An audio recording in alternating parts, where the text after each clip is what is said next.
एक जंगल में एक विशाल पेड़ के ऊपर अपने घोंसले में गौरैया का एक जोड़ा खुशी से रहता था। मादा गौरैया ने घोंसले में अंडे दे दिए थे और वे जल्द ही अपने नवजात शिशुओं की उम्मीद कर रही थी।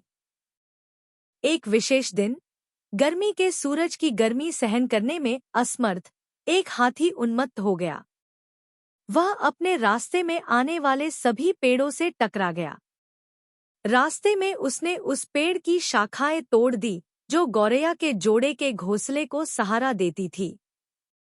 जैसे जैसे शाखाएं गिरी, वैसे वैसे घोंसला भी गिरा और सभी नए रखे अंडे जमीन पर टूटकर गिर गए। हालांकि गौरैया उड़कर भागने में सफल हो गई, लेकिन यह देखकर उनका दिल टूट गया कि उन्होंने अंडे खो दिए हैं। मादा गौरैया जोर जोर से रोने और चिल्लाने लगी। थोड़ी दूरी पर मौजूद एक कठफोड़वा की चीख पुकार मच गई। वह उसके पास गया और बोला, प्रिय अच्छी गौरैया, तुम रोने से कुछ नहीं कर सकती। जो होना तय है वह अवश्य होगा। मादा गौरैया ने उत्तर दिया, यह सच है, लेकिन मेरे सभी बच्चों को इस दुष्ट हाथी ने मार डाला, यह भी सच है। हमने उसे कोई नुकसान नहीं पहुंचाया। यदि आप खुद को एक दोस्त मानते हैं, मादा गौरैया ने कहा, कृपया मुझे इस हाथी को नष्ट करने और अपने बच्चों की मौत का बदला लेने का कोई तरीका बताएं।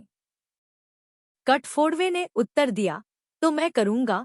कठफोड़वे ने उत्तर दिया, मेरी एक मित्र के रूप में एक मक्खी है। आइए हम चलें और इस क्रूर हाथी को नष्ट करने के लिए उसकी मदद मांगे। इस प्रकार कठफोड़वा और मादा गौरैया मक्खी से मिलने गए। कठफोड़वे ने समझाया, मेरे दोस्त, कृपया इस गौरैया से मिलो। वह मेरी एक प्रिय मित्र है। उसके अंडे एक दुष्ट हाथी ने नष्ट कर दिए थे। कृपया इस क्रूर हाथी को नष्ट करने का रास्ता खोजने में हमारी मदद करें। घटना सुनने के बाद मक्खी ने कहा, मैं निश्चित रूप से आपकी मदद करूंगी, यह दुष्ट हाथी। इस प्रकार मादा गौरैया, कठफोड़वा और मक्खी मेंढक के पास गईं और उसे उन सभी घटनाओं के बारे में बताया जिनके लिए वे मदद के लिए उसके पास आए थे। बूढ़े मेंढक ने सब कुछ सुनने के बाद कहा, हाथी बड़ा है, लेकिन वह अकेला है। अगर हम मिलकर उसे नष्ट करने के लिए काम करें, तो यह हाथी क्या कर सकता है? मेरे पास एक योजना है। उन्होंने समझाया, उड़ो। जब सूरज चिलचिलाती हो, तो तुम्हारा काम उसके कानों में गूंजना होगा। जब वह परम आनंद में अपनी आंखें बंद कर लेता है, तो कठफोड़वा का काम उसकी आंखों में चोंच मारकर उसे अंधा कर देना होता है। इस चिलचिलाती गर्मी में वह निश्चित रूप से पानी की तलाश करेगा, लेकिन पहले से ही अंधा होने के कारण वह ऐसा नहीं कर पाएगा।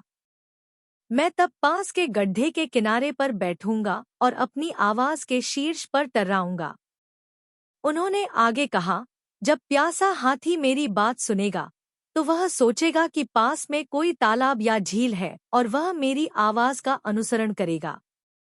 और जब वह ऐसा करेगा, तो वह गड्ढे में गिर जाएगा और नष्ट हो जाएगा। इस तरह हम उसकी मौत का बदला ले सकते हैं। गौरैया के बच्चे। अन्य लोग इस योजना पर सहमत हुए और बूढ़े मेंढक द्वारा निर्धारित कार्यों को अपने हिस्से में करने के लिए संगठित हुए। उन्होंने अपने कार्यों को सफलतापूर्वक अंजाम दिया और हाथी एक कीचड़ भरे गड्ढे में गिर गया और गंभीर रूप से घायल हो गया। बुद्धिमान तो सचमुच कहते हैं, जब वे एक साथ काम करते हैं, तो निम्न और विनम्र लोग भी परिणाम प्राप्त करते हैं।